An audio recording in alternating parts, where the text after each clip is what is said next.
and gentlemen, I am Kadene Chambers and welcome to another episode of BTS Live.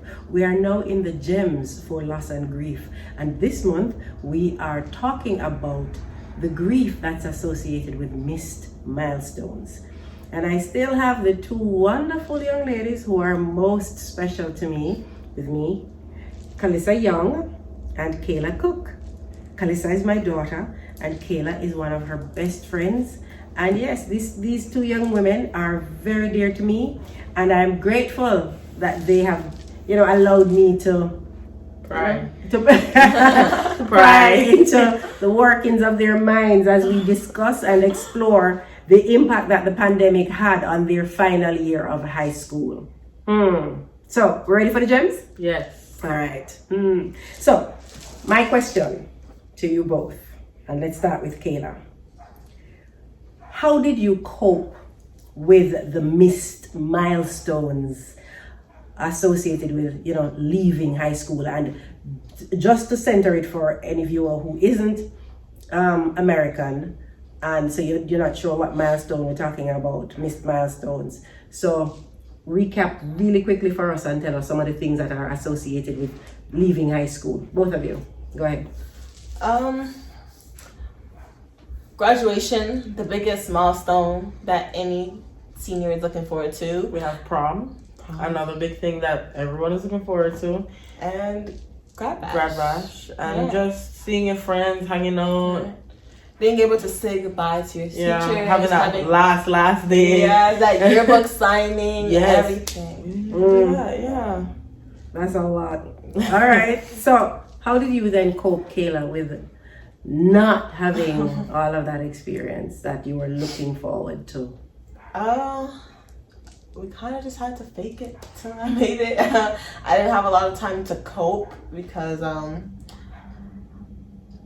I was recently getting employed to my first job, so I kind of just had to juggle the fact that I'm moving on from school to adulthood. So I just had to suck it up and keep it pushing and just kind of keep it moving. And I kind of just faked it till I made it, until I was able to settle myself and breathe in and wow, it's over. It's over. It's nothing. And how long did it take you to get to that place where you realize that you now had the chance to really process that? Whoa, high school is done, and I didn't. How long did it take you to get there? For me personally, it took when I realized that my sister was going into high school and she was starting to go through the whole process, and I knew she was going to be able to complete it the right way. So when that hit, I was like, dang. How long after was that? Like a year later or what? It was the next year. Next year, because I was a senior and she was going in as a freshman. Okay. So when I saw that she was prepping for school and doing that, that's what it hit me. Because when I saw her, because when the pandemic started, we couldn't go to classes, so she was in the house majority of the time. So I'd come home from work and I'd see her on the computer laughing with her new friends and her teachers, telling me all the things, talking to teachers that I had, and I was like, oh my God, it's over. It's nothing left. That was my second up plan. I was like, okay, you're an adult now. You just gotta get over it. And viewers, just in case you haven't watched the full episode for this month as yet, Kayla's word for describing her final year of high school is unfinished. And hearing what she just said, you understand why it feels so unfinished to her. Every time she thinks about high school, it still feels unfinished because, and Kallysa said in that episode, no closure. No closure. No closure. So tell us, Kallysa, how did you cope with all the missed milestones of the final year of high school? I'm honestly not sure.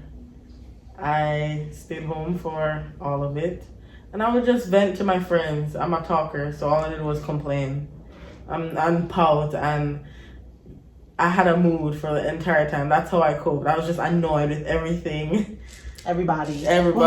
Yeah. I was grouchy.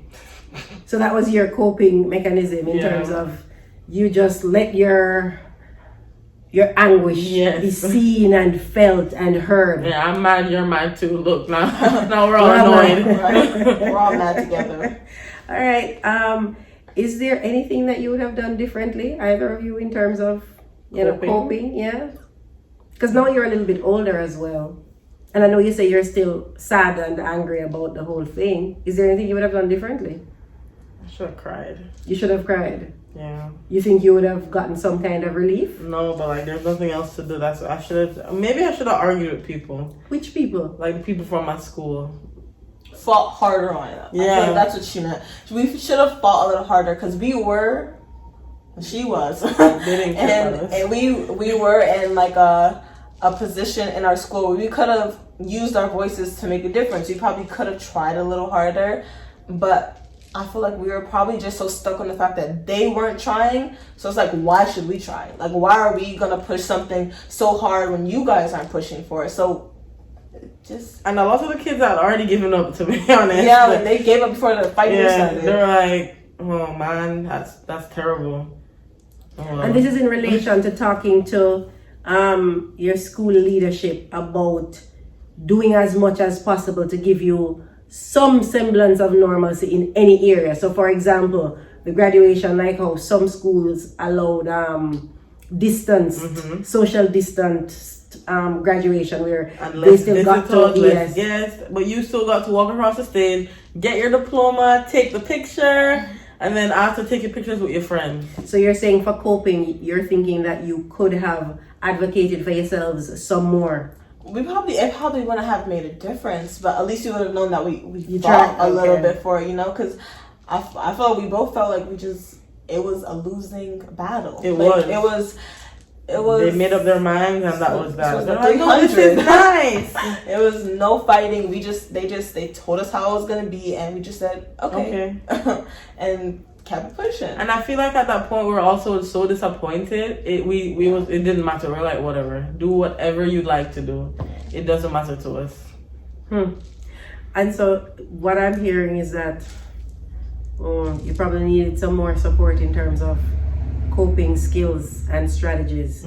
But again, that would have come from your support system of your family and recognizing just how significant the impact was on you to be able to help you identify better coping strategies, or at least increase the ones that you were doing. All right, so the gem then for this week is really that no healthy coping really took place. No, not at all. No, we're just grouchy. Very, very grouchy. And that was understandable.